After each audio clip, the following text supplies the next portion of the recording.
Happy with that. Senator Niall O'Donnell. Thanks, Chair, and thank you, Ms Dixon. Sorry for missing the first part of your presentation.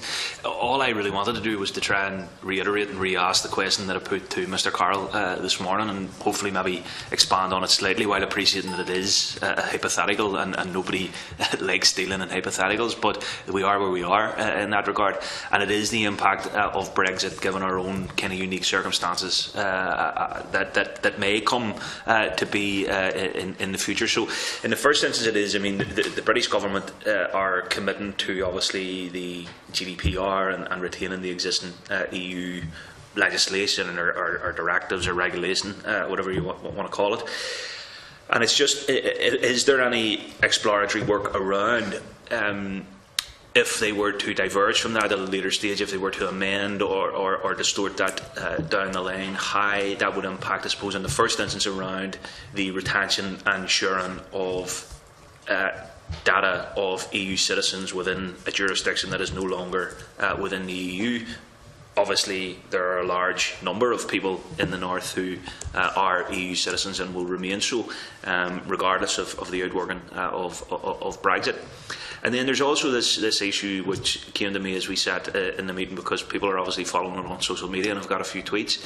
There are obviously small and medium businesses who retain data as part of their work, and there is a huge degree of uncertainty on both sides of the border around insurance, for example, and how the change in legislation is going to impact on them in that regard. So I caveat all of that with the appreciation that it is a hypothetical situation, but it's really just to pick your brain on that, Ms Dixon, and get your initial views.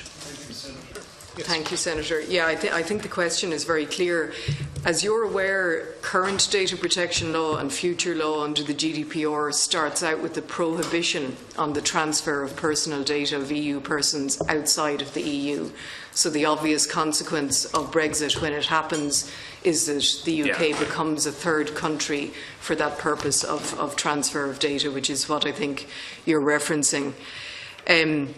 In circumstances where the UK is no longer implementing the GDPR and is no longer party to the GDPR, then, as Mr Carroll outlined, it remains to be seen if they retain an equivalent set of standards, something that effectively mirrors the GDPR. In those circumstances, we would anticipate that the UK would apply for an adequacy finding of the EU Commission. And as you know, once the EU Commission makes an adequacy finding in respect of a third country, that effectively covers transfers subject to ongoing review by the EU Commission that it's retaining those standards. So that would be the ultimate solution, that the UK would retain laws equivalent to the standard under the GDPR, and the EU Commission would make an adequacy finding. If it's the case that the UK doesn't make an adequacy finding, there will be costs for business in terms of legitimising the transfers of personal data between Ireland and the UK, because they will have to implement one of the legal mechanisms that are provided for under the law in order to effect the transfers. And the types of legal mechanisms that are provided for are things called binding corporate rules or standard contractual clauses. And they're a means by which an entity can adduce adequate safeguards, as it's described in the law. But there's a cost, obviously a legal cost, to implementing those types of mechanisms.